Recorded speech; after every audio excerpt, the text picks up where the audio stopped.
Well, friends of mathematics, today we're going to talk about section 2.6. We're in Math 105, and we're going to deal with concavity. And when we talk about concavity, I guess we could say that we have concave up. And that's going to look something like this. And the idea here is, I guess we could catch water. If it was raining, this thing would fill up. We could also say that we have concave down.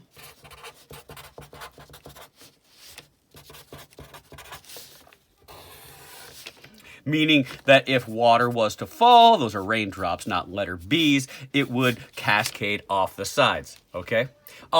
So that's the two flavors of concavity that we have. And I just want to look at this from a perspective of what this means as far as the average rate of change.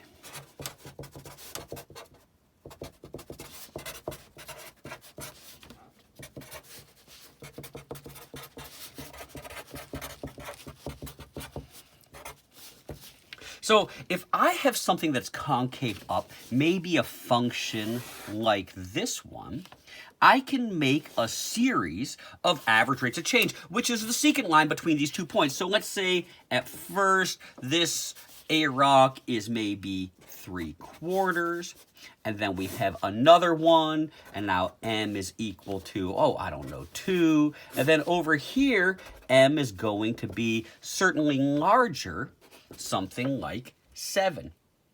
Similarly, if I have something that's concave up but decreasing, that one, the slope would maybe be -10. Now, -7. Now, -0.5.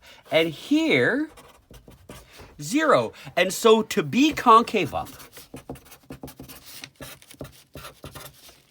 what has to happen? The average rates of change must increase as we move from left to right. I'm not talking about the magnitudes, the actual values, that we started small and we got larger and larger and larger, that we started very negative and we got larger and larger and larger, less negative, and then non-negative, and then finally positive. The opposite is true when we talk about something being concave down. And let's just look at one example here.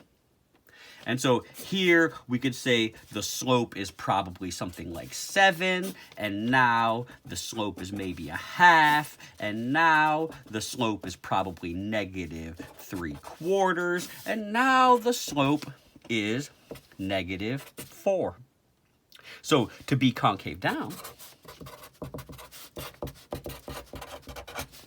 the average rates of change must decrease as we go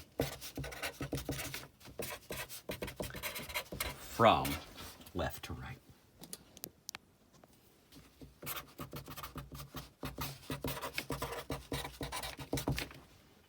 So those are our takeaways for average rate of change. Now, more often than not, we're going to receive a table of values, and it's going to be our job to figure out if this thing is increasing or decreasing, if the average rates of change are increasing or decreasing. Well, friends of mathematics, I want to discuss this is the 2018 Fall Exam 1, Math 105, problem number 2, and I want to specifically look at C, and the question is, which of these functions could be concave up? And they're using could because you don't really know what's happening between these data points. But when we talk about something being concave up or not, we are going to calculate the average rate of change between them. So if I look at A, we'll do 3 minus 2.5 over 0 minus that -1. So just our slope formula that you know and love, and that's going to be 1/2 over 1. And so the slope here is 0.5. Similarly, we can do 4.32 minus 3 over 2 minus 0, and we'll get 1.32 over 2, which is going to be something around 0.6. 0.6-ish, right? 0.65. And that is by all means larger than 0.5. And so because the slopes were increasing, 0.5, 0.6, this could be concave up. Let's continue. 1 minus 1.8 over 1, because it's going to be that same delta on the bottom. So we'll have negative 0.8, and then negative 0.6 divide, or minus 1 over that 2, and that's going to give us negative 1.6 over 2, and that's going to give us negative 0.8 as well. So b could be a linear function, which is something that they probably asked for earlier in this problem.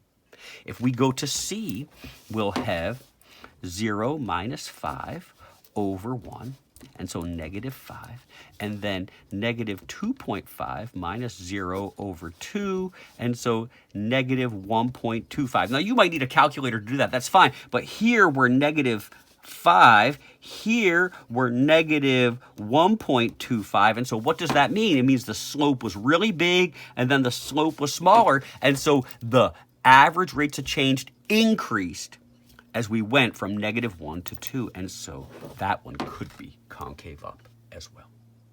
The one last thing that I should say here is if you were doing this problem and you found that one of these things was linear, it certainly doesn't have concavity, that linear function that it says which this one is linear, and so you found that b is linear and you could make that formula.